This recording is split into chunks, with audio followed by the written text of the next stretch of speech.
Thanks for staying with us on News Tonight. Let's bring you some political news from the state now. Rushing to the goal of making sure every vote counts in her favor, the AIADMK General Secretary Jayalalitha today was on a recruitment spree.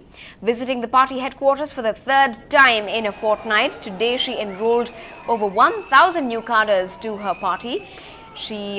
While the ruling DMK now continues with luring legislators off their rivals, the main opposition leader seems to be on a mission. Several DMK members, including advocates and other women, joined the AIADMK in her presence. While the party is still in the process of weaving an alliance for the upcoming assembly elections, the exercise of new recruitments show that other strategies are perhaps being developed as a backup plan, just in case they decide alliance does not really materialize.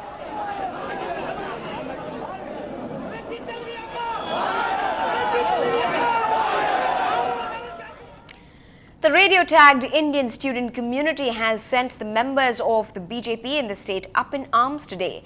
Around 60 members took to the streets outside the American embassy against the inhuman treatment meted out at the Tri-Valley University students in California, and have urged the Indian officials to take up this issue with their American counterparts. The police force that was also at the location took them into custody when the group went out of control. But the General Secretary of the BJP in the state has promised to take this into a nationwide agitation if the authorities failed to take immediate action. Now, while the Chief Minister Karunanidhi was in the capital for his 3-day visit, he did make sure that his main demand was heard loud and clear. M. Karunanidhi raised the issue of the alleged killings of the state's fishermen by the Sri Lankan Navy. While attending the security conference attended by several chief ministers there, the DMK chief also thanked the Prime Minister for deputing the Foreign Secretary to Colombo.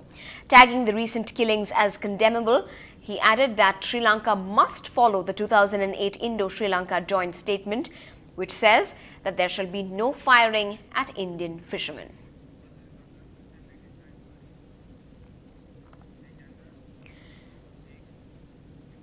Now, the Madras High Court today extended permission for use of 2 proclanes or heavy machinery in a single quarry, provided it is found to be necessary by the Industries Department.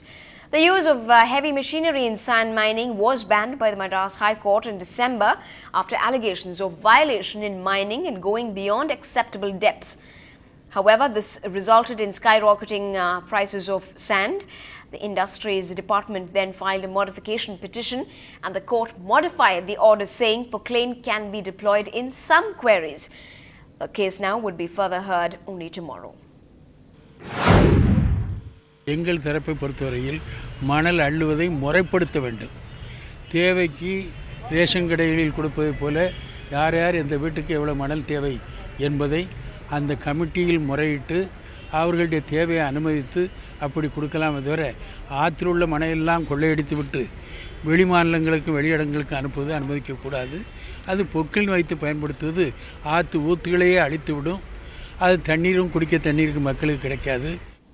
Now, in some international news that's been making headlines this past week in a test of wills that seemed to be approaching a critical juncture, hundreds of thousands of people crammed into Cairo's vast Tahrir Square today, seeking to muster 1 million protesters demanding the ouster of President Hosni Mubarak.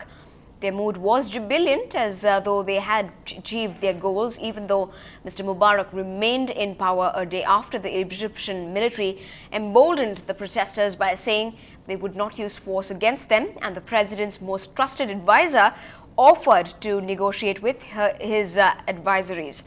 The army has recognized the protests as legitimate and has not used any force, but army tanks blocked the roads leading to Cairo's main square, which has become the epicenter of a week of protests demanding an end to Mubarak's 3 decades in power. And even as several people struggle to get out of a turmoil-ridden Egypt, good news came a-calling for 6 Tamilians. They landed in the city on the Air India flight IC611 today to a grand homecoming. They were relieved at having reached home safely. Air India authorities have ensured their safe transport back home, and NDTV Hindu caught up with the relieved passengers at the Chennai airport at Meenambakam.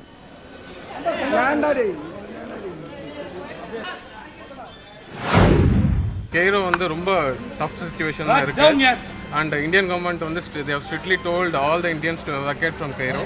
So because of Air India's help, we were able to reach Chennai safely.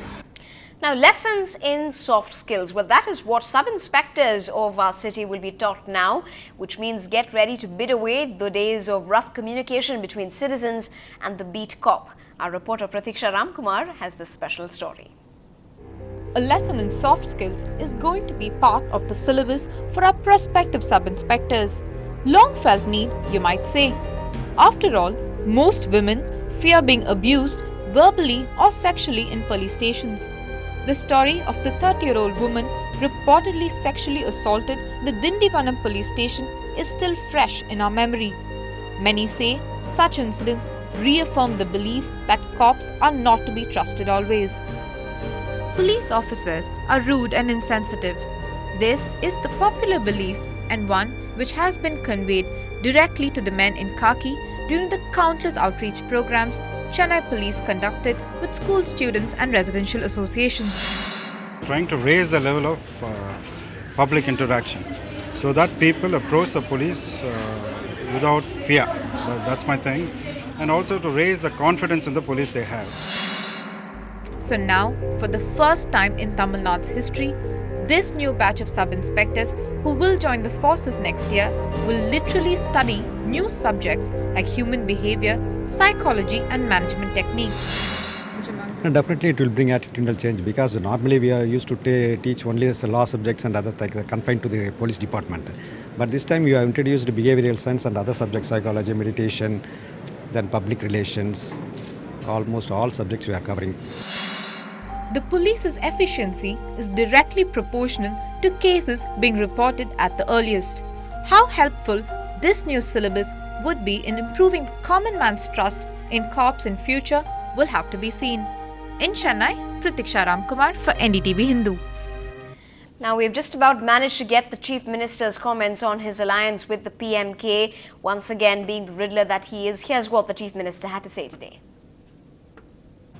சந்தர்ப்ப சூழ்நிலைகள் அவர்கள் சார்பில் பொறுப்பிலே உள்ளவர்கள் எங்களிடம் உள்ள தொடர்புகள் இவற்றை வைத்து பாமகவும் திமுக கூட்டணியில் இடம்பெறக்கூடும் என்பதை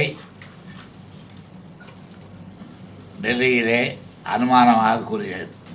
அதே பாட்டாளி மக்கள் கட்சி தலைவர் மறுத்திருக்கிறார் என்பதை